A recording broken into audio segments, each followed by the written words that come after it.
কয় বস্তা? বাজারে চিড়া নাই, চিড়ার ক্রাইসিস, কিন্তু আমরা তো দেখতে পাচ্ছি চিড়া পর্যাপ্ত আছে। প্রায় 1 ঘন্টার উপরে বাজারে আছি, তো এরকম ঘুরতেছি, সব আমরা কয়েকটা দোকান মিলে আমরা মাল সংগ্রহ করতে হচ্ছে। মানবিক দিক চিন্তা করে এদেরকে ব্যবসা বাণিজ্য এই মুহূর্তে করা উচিত।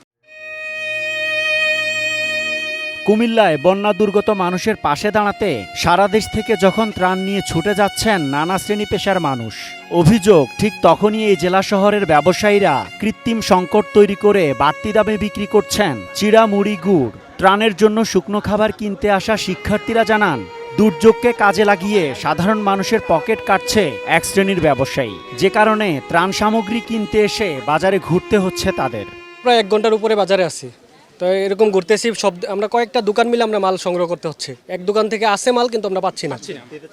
তারা বিভিন্ন জায়গায় তারা মাল রিজার্ভে রাখছে, ওইরকম ভাবে ব্যবস্থা করা আছে আর কি তাদের কাছে।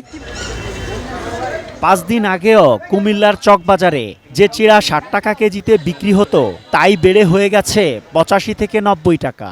অভিযোগ, বন্যায় চাহিদার সুযোগে এই বাজারে যে যার মতো দামে বিক্রি করছে চিড়া, মুড়ি, গুড়। 3 থেকে 4টা দোকান যাচাই করা লাগছে, এক এক দোকানে এক এক রকম দাম।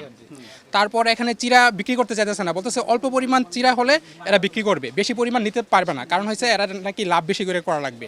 আর দ্বিতীয়ত হয়েছে, এই জায়গার মধ্যে আমি যতগুলো ব্যবসায়ী দেখতেছি, মানে এখানে একটা সিন্ডিকেট তৈরি হয়েছে। আমি আমার অভিজ্ঞতা থেকে এই 1 ঘন্টা যাবত বাজারে আছি, অভিজ্ঞতা বলতেছে একটা সিন্ডিকেট এখানে কাজ করতেছে।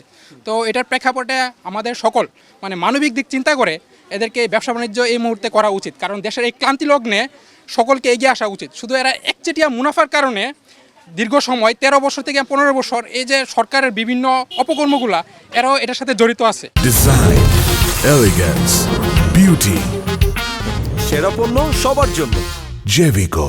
ব্যবসায়ীদের দাবি, পর্যাপ্ত সরবরাহ না থাকায় তাদেরও বাড়তি দামে কিনতে হচ্ছে। কেউ কেউ সে রসিদও দেখালেন, আবার কেউ কেউ রসিদ দেখাতে চাইলেন না। মাল আসে না, সাপ্লাই দিতে পারে না, তার কারণে এর ভিতরে বাজারের যে অবস্থা এখন তো মনে করেন একটু হুড়োহুড়ি চলতেছে, তো এই কারণে একটু মনে করেন ওই দিক থেকে মাল আসে না দেখে এদিকে একটু দামটা একটু বেশি। পণ্যের সাথে তো আপনার রসিদটাও দোকানে চলে আসে। রসিদ আমি বলছিলাম, বাইরের কাছে ফোন দিয়েছিলাম যে তারা রসিদ চাইছে, আমি রসিদ দিব। আপনি বেশি দামে কিনেছেন, আপনার তো দোষ না, তাহলে আপনি একটা রসিদ বের করেন, রসিদটা দেখান। রসিদ নাই তো ভাইয়া।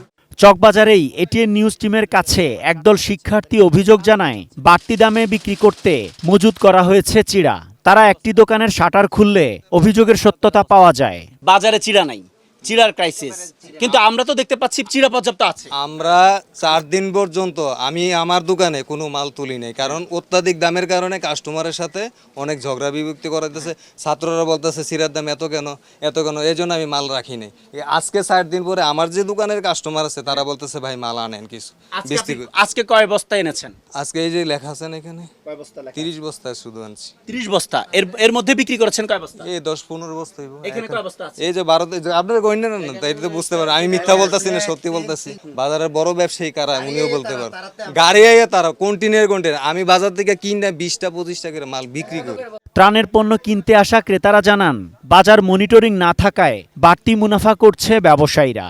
দ্রুত সময়ের মধ্যে বাজার মনিটরিং চালু করে অসাধু ব্যবসায়ীদের বিরুদ্ধে ব্যবস্থা নেওয়ার দাবি জানান তারা। Asad Bhuiyan, ATN news, Chawkbazar, Comilla.